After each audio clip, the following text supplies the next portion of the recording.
Hey everyone, today's thought is about the nature of our connection to Jesus. I'll be reading from his words in John 15. Remain in me and I will remain in you. A branch can't produce fruit by itself, but must remain in the vine.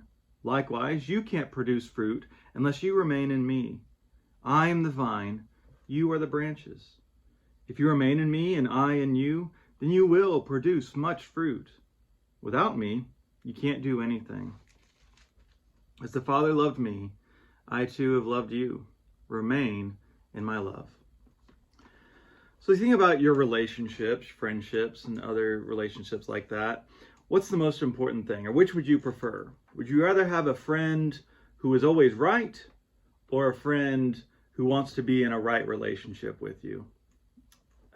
Would you rather have somebody who is always correct, or someone who wants to connect? I think we know that it's going to be the second, right? A friend who is always concerned about being right is going to be a know-it-all. They're probably not always going to be right, even if they think they are, right? That's actually kind of frustrating to have somebody that is just focused on doing and saying all the right things all the time. What we really want is just an open, honest connection. So why do we think it's any different with God? We so often focus on both sides of the most important thing is for us to realize how perfect God is and acknowledge that perfection. And we think that what God expects from us is perfection, that God is mostly concerned that we get things correct, that we obey these rules, that we believe the correct doctrines, and that's what defines a relationship. But what if God also just wants to be connected? Well, that's what Jesus says here. When we're in this kind of connection, we don't feel the need to be perfect all the time. We can admit our faults.